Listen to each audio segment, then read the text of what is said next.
Pasaba en el otro día de producción, la Vero Tripiano, una información de cuestión inmobiliaria. Le digo, eso es tema de Sarita.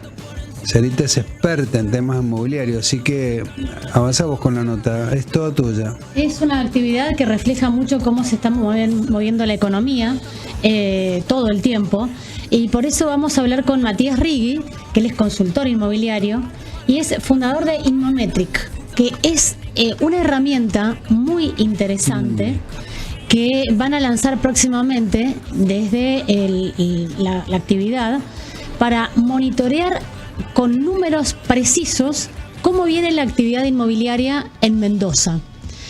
Hay otros distritos del país que tienen herramientas para medirlo, y acá en Mendoza se carece de una herramienta realmente fidedigna. Está muy interesante, que permite ver dónde está parada Mendoza en este sentido, cómo viene la actividad y cómo viene la economía en general de la provincia. Por eso vamos a hablar con Matías. ¿Cómo te va, Matías? Buenos días.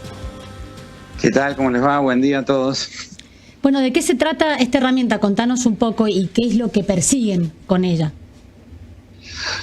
Bueno, lo que lanzamos el miércoles que viene es la primera edición del Monitor Inmobiliario de Mendoza, que la idea es que sea el punto de encuentro de la información que no existía hasta la creación de esto, para que se puedan tomar mejores decisiones.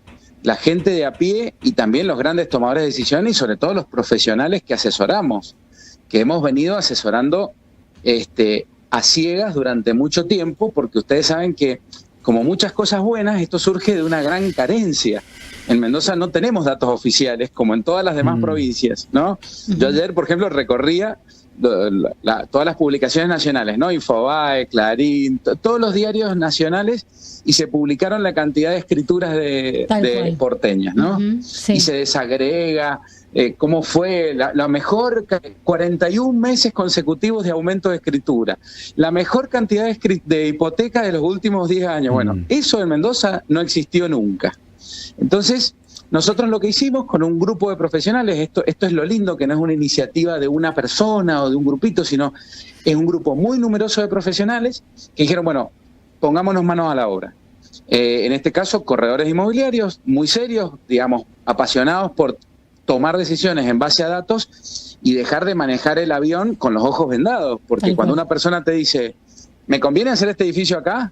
¿Me conviene hacer este barrio? ¿Se va a vender? ¿En cuánto se va a vender? ¿Y uno con qué opina? Y con la experiencia personal, con la práctica, con la pericia que uno puede tener, pero eso está sujeto a un margen de error enorme de subjetividad, ¿no? Entonces, lo que queríamos era generar una base de datos. Venimos trabajándolo desde el 2023, o sea que ya tiene 2 años y medio de madurez, y llegó el momento de compartirlo con todo Mendoza. Por eso ahora se llama Monitor Inmobiliario de Mendoza, y se han integrado muchas otras personas y grupos e instituciones, ¿no? ¿Y cuáles son? A ver, sé que la primera presentación la van a hacer el miércoles que viene con los primeros datos oficiales consignados, pero en términos generales, más allá de los datos del informe, ¿cómo estás viendo la actividad en cuanto a compra-venta y en cuanto a alquileres? La pregunta básica. Muy bien. En cuanto a compraventa, todos los indicadores es de una recuperación moderada. Venimos de muchos años de crisis y desde hace muchos meses, ¿no? Desde coincidentemente con la aparición del crédito hipotecario el año pasado, viene todos los meses aumentando el nivel de actividad. Por ejemplo, en Mendoza, gracias a esta base de datos, sabemos que aumentó el precio de venta o el ticket promedio. Viene aumentando del 2023, aumentó el 2024 y ahora en el 2025 es el aumento más grande que ha tenido. Ha aumentado un 18% el ticket. Tengamos en cuenta, cuando uno saca un promedio del mercado, es el conjunto de todas las operaciones, es una media. Claro. Y con lo que me preguntabas con respecto a alquileres, se ha dado un fenómeno muy, muy loco. Porque, ¿se acuerdan cuando se derogó la ley de alquileres que tenía el mercado en muy malas condiciones? Claro. Hubo un aumento de la oferta impresionante. Eso también lo tenemos medido. En Mendoza, concretamente, si nos posicionamos en casas, aumentó el 400%. 407, Andrés, para ser más preciso. Y en departamentos, 380. Numerazo. Y eso fue en solo 6 meses. ¿Qué pasó? Eso después se estancó, porque bueno, había demasiada oferta. Entonces, ¿qué pasó? Benefició a los inquilinos, porque los inquilinos que antes pobres estaban desesperados y alquilaban lo que podían porque no había que alquilar, tuvieron un montón de opciones. Eso ahora, estabilizó Matías, los precios. Discúlpame, sí. 400% de repente cuando destrabaron la ley. Y todos esos inmuebles, ¿qué hacían? ¿A qué se dedicaban? Digamos, ¿qué estaban destinados? Bueno, era tan mala la ley anterior, tan mala, que muchas personas que tenían el inmueble o lo tenían vacío o lo habían puesto en venta. Mirá vos. O lo tenían en Airbnb. Claro. Acordate, sí, Andrés, que hay un fenómeno opuesto, que así como se deprimió el alquiler temporario, fue el auge del alquiler permanente. Claro. Del alquiler turístico, perdón. Sí. Entonces, hoy día estamos en el fenómeno inverso. Han bajado las rentabilidades de los alquileres turísticos, hay menos oferta de alquiler turístico, muchos menos departamentos se ofrecen para turismo en Mendoza, porque es menos negocio que antes. Antes era claro, aparte bajó el flujo turístico encima para claro, esa es la causa. Claro. Esa es la causa. Entonces, bajó el flujo turístico, entonces ya no es tan rentable alquiler temporario. Entonces, mucha gente que se había volcado al temporario como una estrategia, no es que les gustara hacer ese negocio, era por decir, no tengo el inmueble vacío. Entonces, hoy está volcado. De hecho, lo que nos está pasando es que ahora tenemos sobrestock. Fíjense ustedes cómo se benefició al inquilino, ¿no? Con este decreto. Matías, y al haber sobrestock, entiendo que se han moderado muchísimo los aumentos. Por supuesto. Es más, Sarita, nos está pasando en las inmobiliarias cada vez con más frecuencia que a veces se renegocia no aplicar todo el incremento que esté estipulado en el alquiler. Es decir, por ejemplo, se renueva un contrato de alquiler por debajo del monto que te da el índice con el que se debería ajustar el contrato de alquiler. En algunos casos, el inquilino pide esa negociación y es razonable, y muchos propietarios lo están aceptando. ¿Por qué?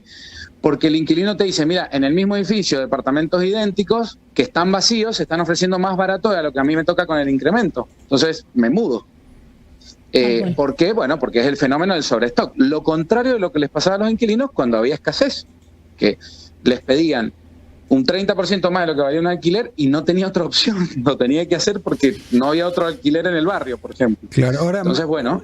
Matías, ¿cuál es la tendencia mayor de construcción y en qué target, digamos?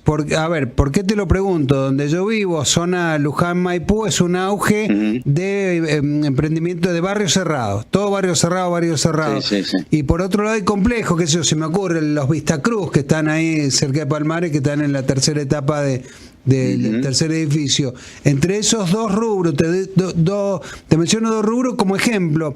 ¿Cuál es la tendencia mayor hoy de construcción? Y hoy día los desarrolladores se han tenido que refugiar en el segmento ABC1, no tanto porque les guste, sino porque era el único que les podía comprar. Claro. Recordemos que el crédito hipotecario recién se reactivó en abril del año pasado y para inmuebles usados. Claro. Entonces, el constructor que le vendría muy bien tener crédito para la construcción, no lo ha tenido. Entonces se quedó solo con el cliente que le podía pagar contado. Y hoy día, ¿quién es el que le puede pagar contado una suma tan grande? Y le estamos vendiendo a la gente de segmentos más elevados, de ingresos más elevados. Entonces, los dos que vos mencionaste son edificios de lujo y barrios privados, a los que no accede la clase media. Hoy la clase media, Andrés, está 100% comprando usados, por eso se está cayendo el stock de usados. Estamos teniendo, al revés de los alquileres, ¿viste? Estamos teniendo una disminución del stock de los usados porque es lo que se está vendiendo con crédito, justamente, que es a lo que accede la clase media.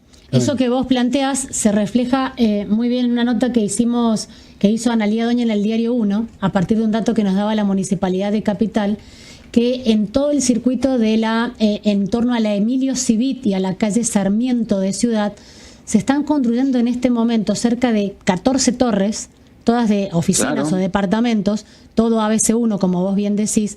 Se está renovando mucho esa zona con ese target, digamos, de poder adquisitivo, que es el que podría acceder sin crédito, que esto es lo que todavía no se reactiva del todo. Exactamente. Por eso también esta noticia que llega esta semana pasada de la reglamentación de las hipotecas divisibles, que es bueno que le digamos a la audiencia, no vayan a ningún banco a preguntar por esto porque todavía no existe. Claro. Es decir, los bancos no han lanzado, a nosotros nos llenan de preguntas a través de las redes sociales y todo. Bueno, ¿y cuántos ingresos tengo que tener para acceder a ese crédito de la hipoteca invisible? No, mire, no, claro. recién se están generando los marcos normativos. Hay que ver si los bancos tienen plata para prestar y quieren prestar así. Los que sí estamos ansiosos somos los del mercado inmobiliario, que necesitamos urgente poder financiar la construcción, y yo creo que la economía toda en su conjunto lo necesita, porque sabemos que para que un país salga adelante se tiene que reactivar la construcción, cosa que hoy día está en crisis la construcción. Y para que haya crédito se tiene que estabilizar la moneda y las cuentas tienen que cuadrar, porque si no, no la puede estabilizar. Sí. Hablando de la importancia de los datos, los oyentes de Niwil siempre están acostumbrados a tener mejor calidad de información. Vamos a adelantar un dato sorprendente, casi paradójico, que tenemos en el mercado, que lo vamos a anunciar recién en la semana que viene en la presentación, pero de por qué está en crisis la construcción. Miren, muy sencillo, si nosotros les mostramos las curvas de precios, en algún momento del año pasado las curvas se cruzaron y empezó a ser más caro el metro cuadrado en Pozo que el metro cuadrado a estrenar. Lo explicamos. Mira. Cuando yo compro en Pozo se supone que tengo que comprar más barato porque todavía no está terminado, ¿verdad? Está claro. Bueno, pero el constructor no me puede hacer el descuento porque su costo ha aumentado tanto que no puede bajar el precio. Entonces, renunciando a su ganancia y todo, tiene que vender carísimo porque es el costo de construcción. Y el inmueble que tengo al lado en un edificio terminado que me dan la llave mañana sale más barato. Eso lo vamos a analizar, por supuesto, con datos bien precisos, pero fíjense cómo empezamos como decías vos, Sarita, recién, qué lindo que es que Mendoza tenga esta herramienta, que por otro lado tengo que aclarar que es gratuita, que es colaborativa, ¿no? Porque todo esto está generado con datos que se van cargando por profesionales solo por el placer de tener los datos y poder compartirlos, y que es interdisciplinaria. Permítanme contarles que estamos muy sorprendidos porque no estamos invitando a nadie porque los cupos están totalmente agotados, se agotaron en menos de 48 horas y recibimos el apoyo del Colegio Notarial, del Colegio de Arquitectos de Mendoza, que incluso nos ofrecieron sus sedes para hacer la primera edición de este monitor, y creemos que es muy bueno celebrar, como ustedes decían recién, que podamos empezar a tomar decisiones en base a información confiable. A nosotros, imagínense cómo nos llenamos de deseo cuando vemos los datos de otras provincias. Rosario las tiene, Córdoba las tiene, Buenos Aires, Cava, y cualquier ciudad del mundo tiene información estadística confiable para tomar decisiones. Bueno, no estaba, la hemos creado, ahora va a empezar a estar. Muy bien. Matías, buenísimo, ya está hecho entonces la aclaración y veremos cómo funciona. Buenísimo la iniciativa. Gracias, Matías. Bueno, gracias a ustedes. Que tengas buen día. Buena nota, Sarita. Sí, Matías Rigui, consultor inmobiliario, anunciando la creación del impulsor del monitor inmobiliario de Mendoza. Quiero leer un